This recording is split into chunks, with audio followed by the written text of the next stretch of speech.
Hi guys, this is Vinod here. Today I'll be giving a demo on the chat room application that I've developed for the Foundations of Software Engineering course. My chat room application is a simple web-based application. It will have following features.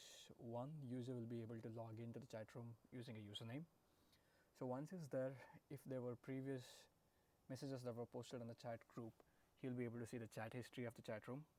Third, he'll be able to send and receive chat messages from other users who are currently logged into the chat room. Fourth, once he is done, he'll be able to log out of the system. So these are the components, as you can see here, that I've used in my chat room application. On the server side, I've used Node.js platform and Express.js framework. So Node.js, since it's based on Google V8 engine and it's event-driven and asynchronous in nature, it is quite suitable for lightweight and real-time applications such as chat application. So Express.js is nothing but a web app framework that is built on top of the Node.js. It actually provides a layer of abstraction and a couple of other useful features on top of Node.js. On the client side, it's just basic HTML and CSS for web page creation and styling. For storing the messages and timestamps and everything, I've used SQLite 3.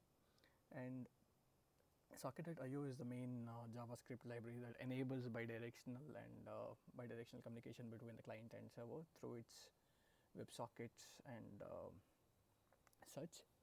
So let's okay. I've uploaded the project on GitHub. So if somebody wants to take a closer look at the uh, functions and how it's done, so probably you can take a look at it. There are mainly two files. One is index.html. It's a client facing file, and index.js. So let's go ahead and watch the demo. So I'll just start the chat server. Node index.js. Okay. So as users will be logging in through web page, let me just go. The server is designed to listen on port 3000. Okay. So as soon as the user attempts to log in, um, a pop-up is shown. Let me connect one more user meantime. Okay. So just as you can see here, as soon as a user tries to connect, a prompt is shown asking him to pick up a username. So let's say Ramesh. Okay, let me connect one more user meantime.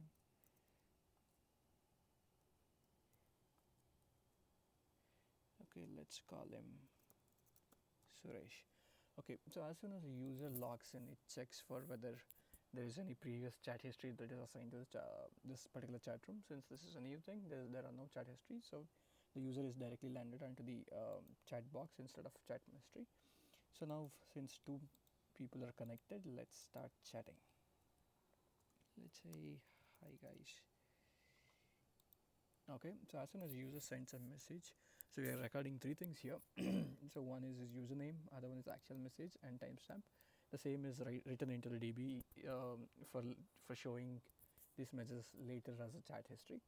So as soon as this user Ramesh sends a chat message, the chat message is received on the other side as well. Let's chat back. Hey Ramesh, how are you doing? Okay. So as you can see,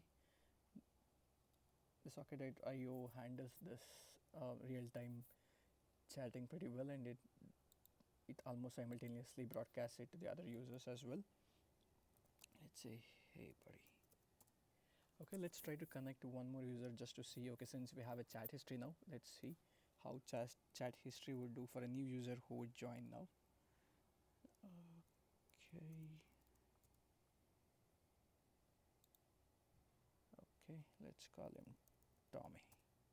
Okay, since there were already messages in the chat room, so as soon as Tommy logs in, he'll be able to see the chat history as well, and he'll be able to send messages to everybody as well. Hi guys, and others would have received Tommy's message at the same time. So once a user is done, probably he can click and log out to get out of the system.